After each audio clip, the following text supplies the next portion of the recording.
Keeping blood pressure in check can have a lasting impact on your brain health. Researchers looked at more than 7,000 people who kept their blood pressure around 120 systolic. I believe that's, well, I'll ask the doctor what number that is. For 3.5 years, results show these people had a lower risk of mild cognitive impairment or dementia.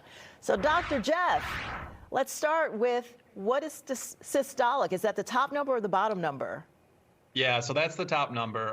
The top number is your blood pressure when your heart is pumping, and the bottom number is your blood pressure when your heart's relaxing. So 120 blood pressure when your heart is pumping. These patients, if they were able to maintain that level of blood pressure control, which is considered good blood pressure control, for just 3 years, saw declines then later in life in cognitive impairment. That was improved by 13% compared to those who had blood pressure control of 140, not that much worse.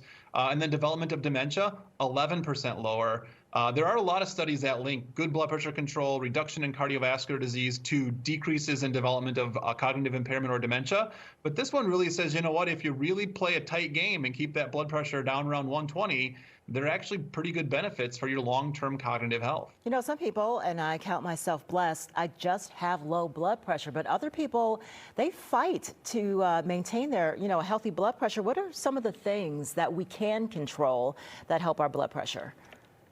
Yeah, some of this is hereditary and some people are just going to have to be on medication. But the things that you can do to most impact your blood pressure, one is regular exercise. People who get regular exercise, their cardiovascular system gets conditioned, they're much less likely to have high blood pressure. Two, you got to eat a good diet, a diet that isn't high in fats, high in cholesterols.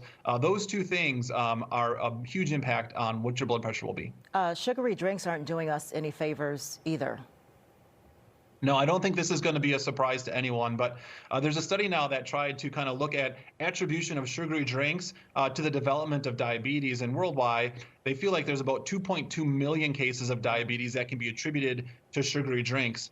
This is, predominantly, certainly in the U.S., but in other like lower income countries, a lot of these sugary drinks are marketed to folks.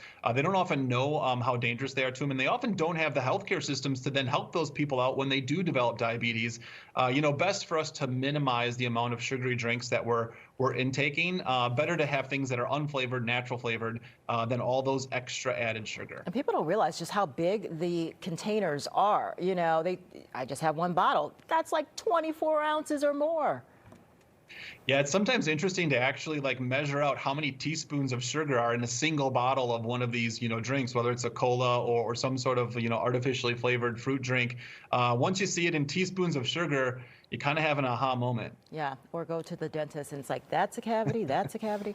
Weight loss drugs, there are different benefits. There are. So these are the GLP-1s, the Ozempics, the Wegovy's, and I think we're learning more about them. This study looked at a whole bunch of individuals, but these were all veterans, so not a very diverse population, 92% of them white males, older, and they saw reductions when you compared people who were on Ozempic to those who were not, and things that we wouldn't necessarily associate with these medications, decreased rates of even like schizophrenia. I think it raises a couple of questions. One, is it the Ozempic itself that's causing this? Probably not. Could be. Is it the things that Ozempic does? Reduce your blood sugar levels, you reduce your weight. Does that promote other healthy things to happen? Or is it not associated at all? Is there something about veterans who are able to get Wegovy that otherwise makes them having other health choices that maybe reduce the risks of these different diseases? So we don't know yet, but a lot more research happening with these medications, which at the moment are very popular. So popular, and I want to see the studies when they come out about some of the negative side effects, because I know folks that are on these, and some of them have not had a good time at all. So there's two sides to every story.